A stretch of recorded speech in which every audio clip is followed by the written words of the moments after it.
Thank you for joining me today for Real Estate, Religion, and You. My name is Dr. Sylvia Black, licensed real estate broker with affordable homes and apartments. And I'm licensed to preach and ordained as a minister. I have my master's degree in sacred theological divinity. Soon I have my PhD in Bible studies. And thank you for joining me for Real Estate, Religion, and You, which is Wednesdays 6:30 to 7 and Saturdays from 12:30 to 1 in the afternoon. And again, thank you for joining me today. Today I'd like to talk to you about a book that I have written called By His Stripes We Are Healed. By His Stripes We Are Healed. Now basically this book will be available, it'll hit the market January 1st, 2016. If you're interested in getting a copy of it prior to it hitting the market on January 1st, 2016, please contact me, Affordable Homes and Apartments, or Sylvia Black. You can email me at sblack3001@gmail.com, and you can also hit me up on Facebook at Dr. Sylvia Black. You can also you can email me at sblack3001@gmail.com, and you can reach me by any means necessary. Like she says, you can reach me. Okay, sblack3001 is my email.com. If you'd like a copy before it hits the market. Once it hits the market, it will be available on lulu.com and amazon.com. And again, thank you for joining me today for Real Estate, Religion, and You. Thank you very much. Now today, again, like I said, I want to talk to you about a book that I've written called By His Stripes You're Healed. Now this book basically, I've gotten the scripture basically that it surrounds the book. And it's from the book of Isaiah chapter 53 verses 5, which says, He was wounded for our transgressions. He was bruised for our iniquity. The chastisement of our peace was upon him, and by his stripes we're healed. That's what the basis of the book is about. Okay, and I have pretty much the last few chapters of the book expound on those particular topics. I go into detail about how was Jesus wounded for our transgressions. What does that mean to us? The reason why he was wounded for our transgressions. How was he wounded? What did he go through physically, emotionally, as well as mentally? Okay, he was bruised for our iniquity. How was Jesus bruised? How was he how emotionally bruised? How was he physically bruised? And how, what happened to his soul? Okay, the chastisement of our peace is another word for the punishment of our peace is upon him. Okay, so that we can have peace, that surpasses all understanding. That's what the basis of that pretty much means, and I'll give you a little bit more detail about that. By his stripes we're healed. Okay, and that's basically the title of the book. By his stripes we are healed, because that's the reality of it. By his stripes we are actually healed. Okay, we are healed by his stripes. Okay, and again, this is available on lulu.com and amazon.com. Okay, thank you very much. Now this book has about 12 chapters in it. And basically, in the beginning of the book, I put my story in it. I give you my testimony, the hell and high water that I went through growing up pretty much as a child. How I was wounded, how I was bruised. Okay, and that starts in the introduction and the preface, basically. Okay, now I consulted medical doctors as well as psychologists and psychiatrists about, the implications of Jesus' death on the cross. And, a lot of people say that it was not the nails that killed him. Okay, Jesus died because we had abandoned him. We had left him alone. And that'll probably be another topic I'll talk about with relation to this. But today's topic is just basically, by his stripes we healed. That's what I'm talking about. And pretty much I got some feedback from some doctors who had written some articles, and they gave me permission to duplicate those and put them in my book for emphasis. And Jesus walked the earth as a physical man. He was a human being just like you and I. Okay? And there were physical implications that he had to deal with relation to him walking the face of the earth. If he cut himself, he was going to bleed. However, his blood was very powerful. Even the spit that came out of Jesus' mouth was powerful. Okay? And I believe that one of the main reasons why they crucified Jesus on the cross, why they had to get rid of him for no logical reason at all, like they would try to do to you and I, okay, was because Jesus was messing around with the economy. Okay? And Jesus, he walked the face of the earth, and he healed every kind of sickness and disease. Yes, he did. He made a blind man see, and he made a lame man walk. He raised those that were dead and stinking in their grave. He raised them up out of their grave. He healed men and women of incurable disease called leprosy. He healed these manner of people, and prior to them being healed, they had to beg their way through life. He healed a woman with the issue of blood who had spent all of her money and now she was living as a beggar. He had healed the woman, the man at the pool of Bethesda, who was blind for 30 some odd years. He healed a man that's mentioned in the book of John, who was born blind, and everybody thought that because he was born blind that his parents must have sinned. He healed the woman who only had enough bread left for her and her son, and then she had decided that she was going to die. But he healed her and delivered her from that circumstance, and she had more than enough because of her obedience. And after these people were healed, now the man who was healed of the lame man that was healed and now able to walk, now he can walk into the employment office. He can walk to City Hall, so to speak, and he can file those business certificates and open his own business and become a productive member of society. Okay? Jesus also healed indirectly through Paul, the woman who was demon-possessed and making money for her masters. Now she was making money for herself. Can I get some help over in here? And as a result of that, praise the Lord. And now the blind men that couldn't see, now they had open eyes, and they were able to see their way through life. Now they was able to make money for themselves. They no longer had to share scraps with the master's dogs. And just like you and I may have to do that once in a while before we really know who Jesus is. We may have to share scraps with the master's dogs. Have you ever had to share scraps with the master's dogs? Have you ever had to beg and borrow and steal because you just couldn't find a way to make your own? Well, that's what it was for these individuals who were broken physically. They couldn't see nothing. They couldn't walk nowhere. And some of them couldn't hear, and some of them was out of their mind, like Lazarus.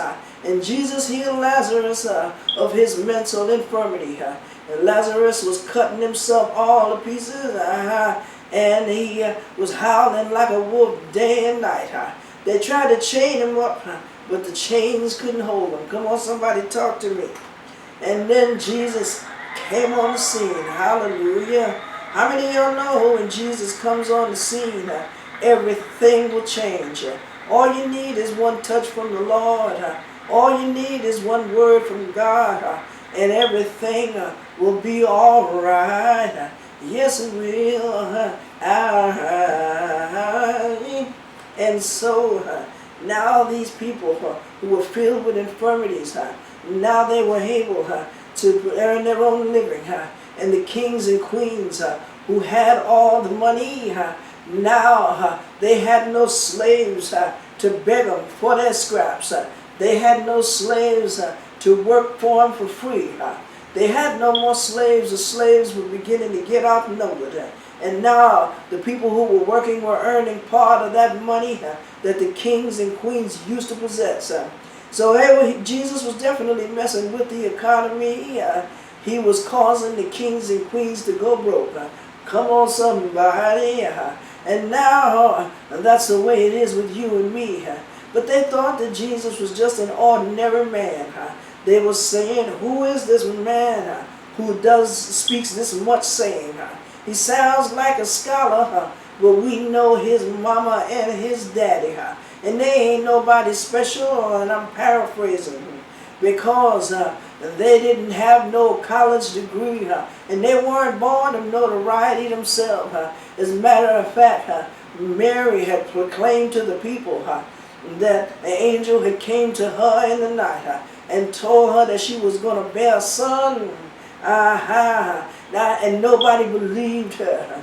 They thought that she was lying, because there's no way in the world that you can get pregnant and you haven't had or known a man. And that's what happened with Mary. She was on the chopping block, about ready to get stoned to death, because she had lied out of her mouth according to the people. They thought she was lying, and they was going to condemn her to death because she was in their eyes a harlot, a Jezebel. She was going around having sex with one man and another and pretending like she's pregnant, and an angel came to her in the night. So Joseph had decided he was going to claim her as his own, and that's what saved her from being stoned. But that didn't stop the record keeper from being the saying that she had actually, so to speak, went to trial, and she was being convicted of this crime. It didn't stop the notes from being possessed or the people from talking and whispering about her. And whatever notoriety she had prior to this instance, it all went down the drain. And so now Mary had this mark on her, this mental mark on her, that whenever she walked the streets, people looked at her as the woman who lied and said that the angel came to her. But you and I know better than that, because we know that the angel did come to her that night, because Mary was a pure vessel, and God had decided and chosen her to bear the Messiah, and she bore the Messiah, just like they said she would. And when time for Jesus to be born, they had to leave town, because King Herod was about to kill all the children, because he knew something spectacular was about to take place. He knew, he wasn't quite sure, but he knew. And he went around to all the households and killing all of the children. And so Mary and Joseph had to leave town. And they fled and ended up in a barn, or a manger, so is what we have known it as. And that's where Jesus was born, in a barn. Yes, he was, with animals and all kinds of feces and what have you. Not even no heat or hot water, not even a toilet or a kitchen. A barn where animals reside. All right now. And so Jesus, when he grew up, he became a carpenter, an ordinary man like you and like me. An ordinary woman am I, and you're an ordinary man. But how many of y'all know Jesus can take an ordinary and turn him into extraordinary? Yes, he can. He can pull us out of darkness and into the marvelous light. Yes, he can. Hallelujah. And so Jesus went around teaching the gospel and preaching the gospel to the people and the masses, and telling them how to be saved, how to love one another, and how basically to do the right thing, how to be obedient. And he was basically teaching them about the word of God, what his Father had to say. But Jesus knew that he was going to be crucified on the cross. And he knew that. He prophesied on it, and that was the reason why he was here. But he didn't think too strongly about what he had to go through, because he was concentrating more on what he was going to accomplish as a result of what he had to go through. And that's a lot of times when we make the mistake, we don't think about what we are actually accomplishing as a result of what we're going through.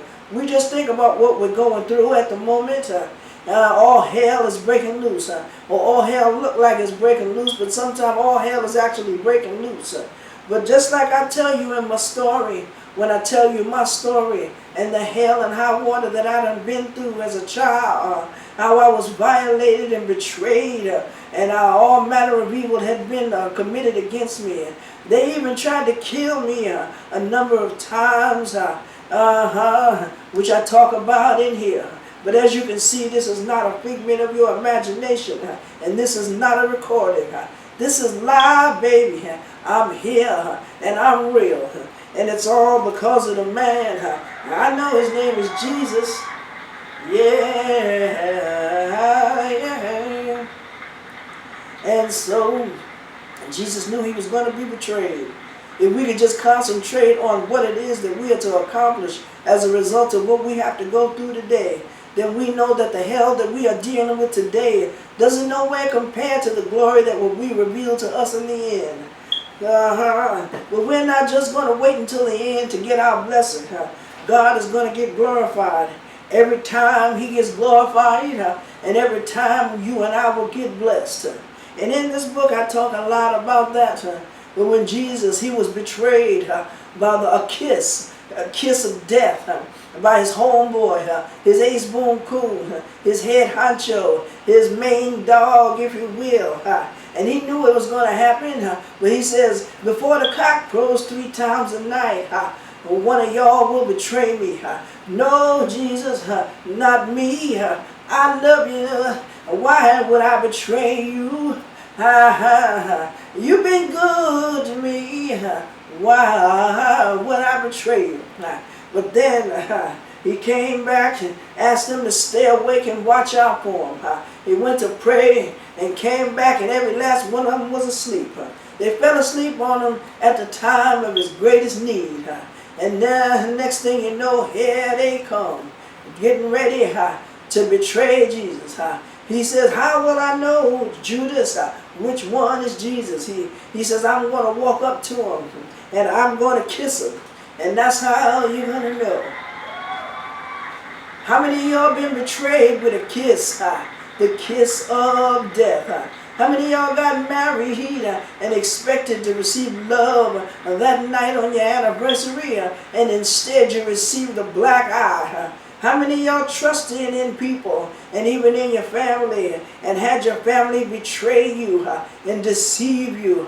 How many put your trust in another human being only for them to turn their back on you and squeal on you like a snivy, slivery snake?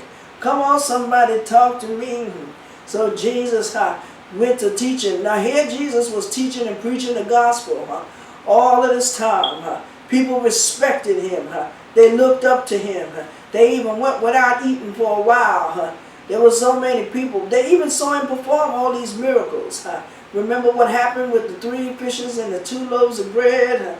And the 5,000 people that he fed with just those few fishes and breads. And then there was plenty left over even after that.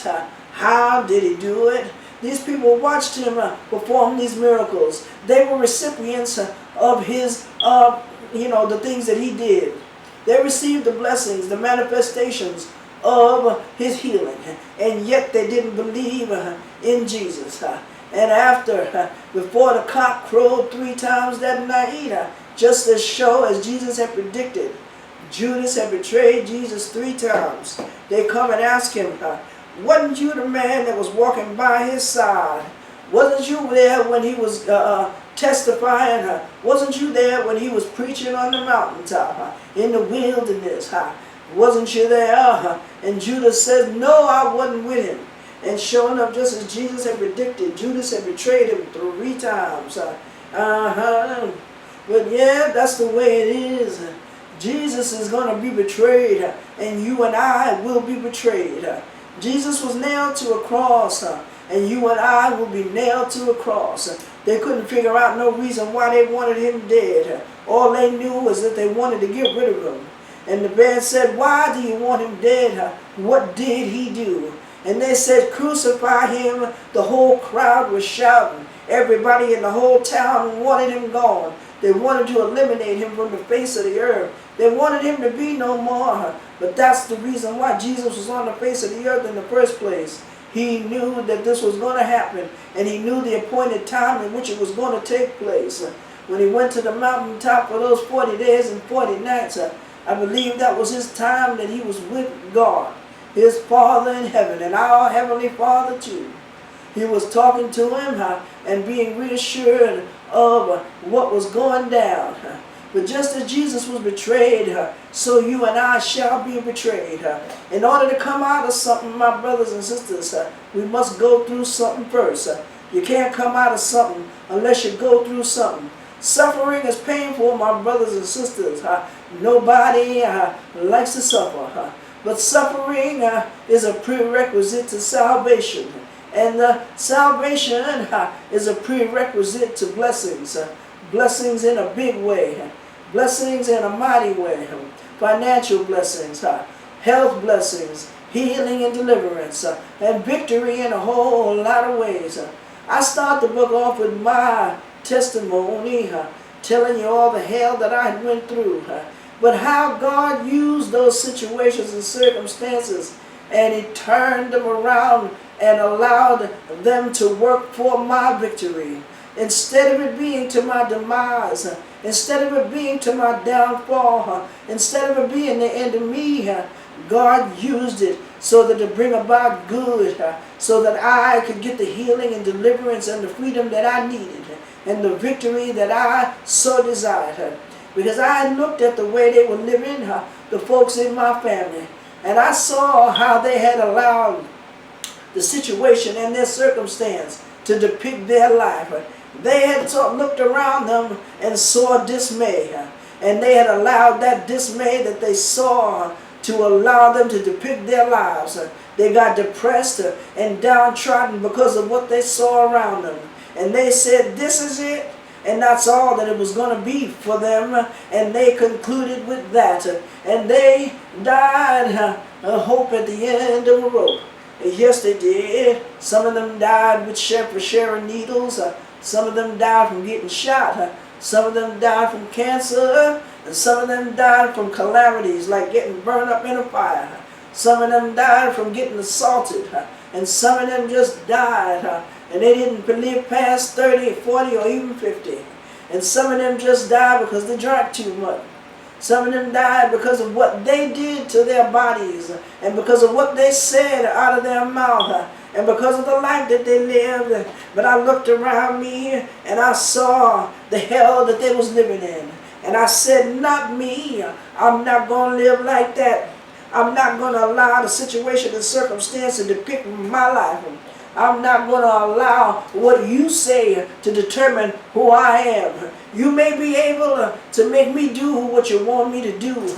You may be able to assault me. You may be able to violate me. But you can't turn me into what you want me to become. You can't make me think like you. You can't make me act like you. And you can't make me want what you want.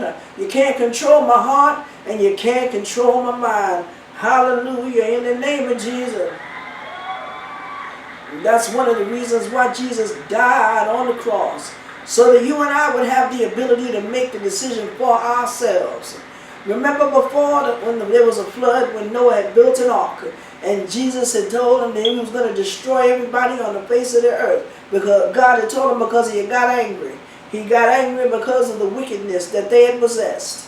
But then after the flood, God had made a decision. He says, I'm not going to destroy the entire face of the earth no more. Because in reality, there may have been somebody or a couple of somebodies who may have wanted to be saved. And instead, He just got rid of everybody. But back then, they were living to be like 900 years old. Noah was about 600 when he built the ark. Come on, somebody talk to me. So then God decided that He was going to reduce the lifespan. The longest that anyone would possibly be able to live, with possible exceptions, would be about 120. Okay? And there are a few people that live to be close to that. But Jesus said now, He promises us He made us a promise, and when God makes us a promise, He doesn't go back on His promise. He said that every time you see a rainbow, that's going to remind you. Every time it rains and there's clouds in the sky, you see a rainbow to let us know that God will not send a flood and destroy the entire face of the earth. Because there are some of us that genuinely want to serve God. There are some of us that genuinely love the Lord and are called according to His purpose. Especially after you go through so much hell and high water at such a young age. How many of y'all know that one touch from God, the storm is passing over? Yes, the storm is passing over. It's passing over in the name of Jesus. He said every time you see a rainbow in the sky, that's a promise of His covenant that He will not wipe away the face of the earth. So we don't have to worry about being eliminated before our time, because God is there to protect us. He's there to watch over us and keep us. And just as long as we are kept by Him, don't worry about nothing, my brothers and sisters. Don't let nobody turn you around. Don't let nobody turn you around. And so it was that Jesus decided that He was going to do what He was going to do. He wasn't going to destroy the face of the earth. And so there it was. Okay, look up and see a rainbow, and you can be guaranteed of God's promises. Yes, we can. And that's what that's all about. Jesus is suffering on the cross. And you and I are going to suffer. There's a cross with my name on it, and there's a cross with your name on it. If you think you're not going to suffer, then you might be on your way to hell. You're either going to suffer as a slave to righteousness, and that's for doing what's right in the sight of God, or you're going to suffer as a slave to sin, and that's for doing what's wrong in the sight of God. But what was I doing when I was being persecuted, when I was being betrayed, when all manner of evil was being committed against me, even at a little age of 4? I was being patient. I was being patient. I was being patient under the blows. Yes, I was. And you need to be patient under the blows. Hallelujah. Praise be the name of the Lord. I remember when the color purple, her sisters told Celia, she said, Celia, you got to fight. You got to fight. And Celia said, I don't know how to fight. I know how to stay alive. And sure enough, that's what a lot of us are trying to do, stay alive. Because the years that the enemy persecutes us, that takes years away from our lives. So if we can just live long enough till we can accomplish our goal, and we can be happy and live out our life the way we want to live it, and the life that God has called for us, so that when we do make that transition to our home up above, that it won't be a violent one, and that it won't be one that comes anytime soon. That we will be able to speak our destiny out of our mouth. And we will be able to believe in our heart and trust in God, not in vain, but knowing that He's on the throne, He's not dead, and He's alive. He's living inside of each one of us, and He will accomplish what He said He was going to do. He will do what He said He was going to do. He'll be, an ever-present help in the time of trouble. He's a mother to the motherless. He is a father to the fatherless. He's a friend to the friendless. What a friend we have in Jesus. All our griefs and sins He bears. What a privilege to carry everything to God in prayer. Oh, what peace we often forfeit. Oh, what needless cares we bear. All because we do not carry everything to God in prayer. Hallelujah. Praise the Lord. I want to thank you for joining me today for Real Estate, Religion, and You. And next week I'm going to start talking a little bit about the book. But I will put out a disclaimer. I will not talk about my testimony and what I can't go into detail about that. That is not public access or YouTube material.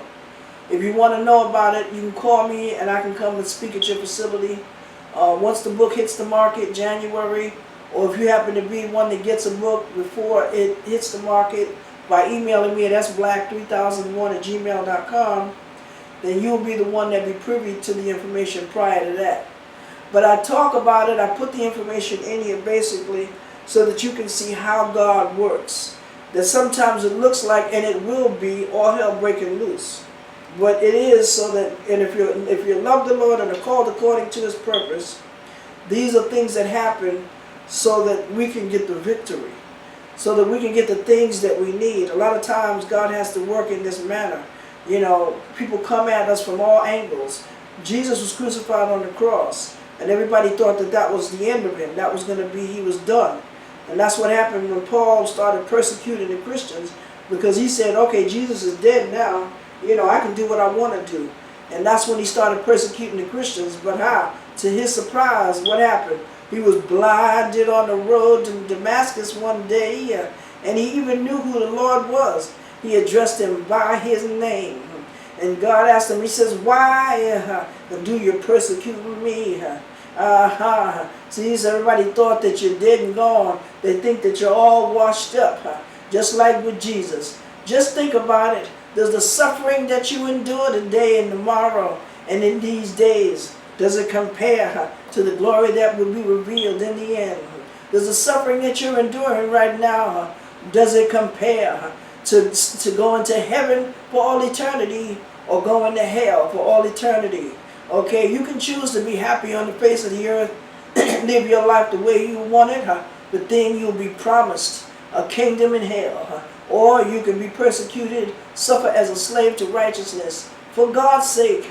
And then when it's said and done, go to heaven for all eternity. You're not going to suffer every day of your life, and it's not going to be all about suffering all the time.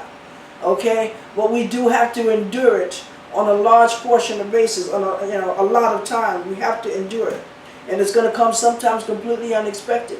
Because just because the devil, we get the devil out of our face today, it don't mean he ain't going to come back tomorrow and show his ugly face again. Okay? So I hope that I was able to encourage you, my brothers and sisters, in the Lord, and letting you know, that the hell and high water that you're experiencing now, if you love the Lord and are called according to His purpose, God is using those situations to bring about good. And this book and my other book pretty much goes synonymous. The other book, Your Faith Has Made You Whole. Because that book starts out, talks about brokenness and what have you, and about developing our faith. This book basically talks about what happens after that. How do we get healed now? Now we have the faith that we need. Now we trust in God. How do we go about actually getting the healing? And I back everything I have to talk about with Scripture. Okay, you'll find that this is an interesting book. But it's not for the weak, because when you first open it up, it starts with my story. After the table of contents, I go right into my story in the beginning of the book. And it's something it's a horrific story. Okay, it's a series of several events. One thing didn't happen. It was several things happening, and it was on a continuous basis. I had been persecuted for a large portion of my childhood and way into my adulthood, until I had to run like a runaway slave to my freedom. Come on, somebody talk to me, baby. And it wasn't a pleasant journey.